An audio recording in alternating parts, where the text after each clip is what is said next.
My name is Alondra Rodriguez, and I'm in Knowing and Learning for the fall of 2018. And this is my clinical interview number 1. And the purpose of this interview is to compare the thought process of a novice and an expert. In this case, this is my novice interview. So what we're going to be doing today is I'm going to be interviewing you. And I'm going to be asking you a set of 5 science-based questions, okay? There's no right or wrong answer. I just want you to answer to the best of your ability, okay? I'm going to provide you with some paper and a pencil so you can maybe write down something or draw something to better help you answer the questions. Okay. If there's any questions that you have for me throughout the interview, just go ahead and ask. If you need me to explain something further, go ahead. Okay. So we're going to start off with question number 1. And question number 1 is, what is the function of a nucleus? A nucleus, I want to say runs the cell.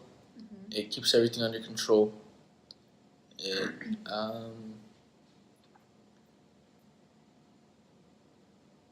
It's in charge. It's like the main part of the cell. Okay. So can you give me an everyday analogy of a nucleus? An everyday analogy would be, to me, like the government or the White House. Okay. How is that like the nucleus? What would you say? Because the White House and the government, they're supposed to be on top of the nation. They're supposed to be in charge. They're supposed to be keeping track of everything that happens in the United States. Okay, good. So we'll go ahead and move on to question number 2. Okay. So, what is DNA? DNA,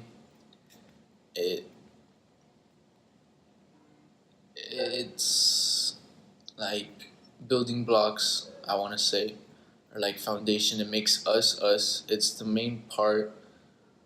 To me, that's what I think. I think it's the main part of us. It makes everyone. It gives everyone unique features because everyone's DNA is different. Okay. So can you tell me where the DNA is located?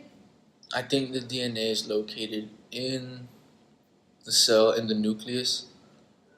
I think that's where it's located. Okay, good. So we'll move on to question number 3. Okay. So what is the purpose of a cellular membrane?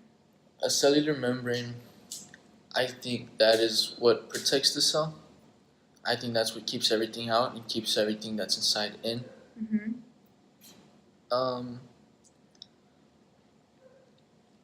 I think that's what it is. Okay. So can you give me an analogy? Here we go again with another analogy, right? Can you give me an analogy of what a cellular membrane would be like on our body? Like our physical body? I think that the cellular membrane would have to be like our skin or like our bones. Okay. It protects us and it keeps everything inside. Okay, good. So we'll move on to question number 4. Okay.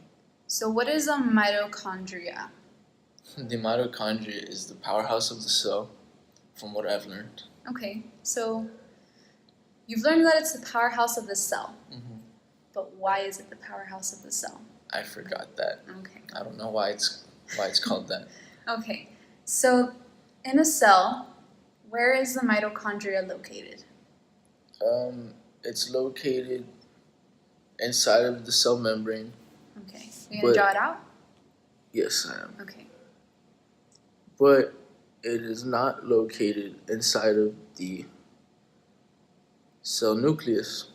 So it's floating around in the cytoplasm. Okay, so can you show the camera where you think the mitochondria is? I think that the mitochondria is black dots. Here, I'll hold it. You can point at it if you need to. I think that the mitochondria is those black dots, 3 black dots that I drew there, and the circle, the small circle is the nucleus, and the big circle is the cell membrane. Okay, good. So you said that the mitochondria was located in the cytoplasm, right? Yes. Okay.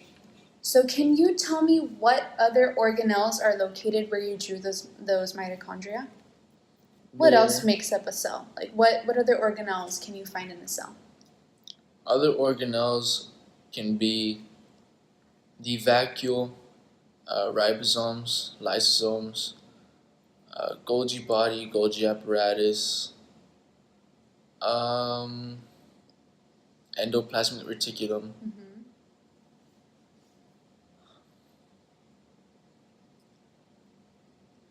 That's all I can think of. Okay. So talking about cells, right? Can you tell me any differences that you think might be between, let's say, an animal cell and a plant cell? What are the differences between those two cells? The main differences to me would be the plant cell has a cell wall Mm-hmm. and the animal cell doesn't. Okay. Also, a plant cell has chloroplasts and, well, the animal cell doesn't. Okay, good. So we'll move on to our last question. Okay. Our last question is, what is photosynthesis? Photosynthesis.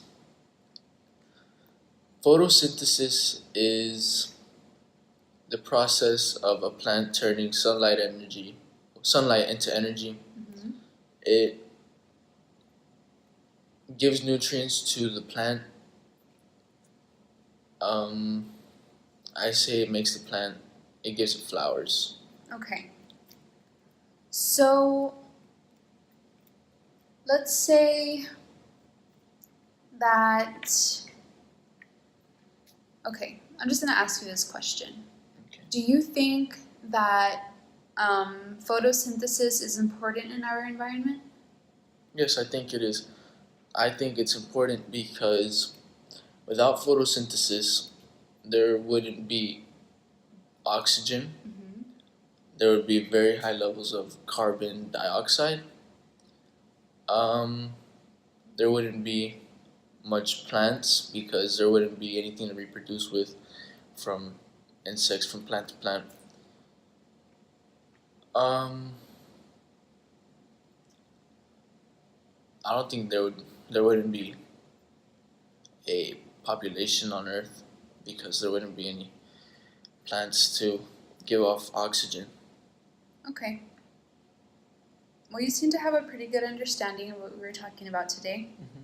So that was the last question. Okay. So this concludes our interview. I'd like to thank you for being here with me today, for allowing me to You're welcome. interview you. You're welcome. Yeah, that's pretty much it.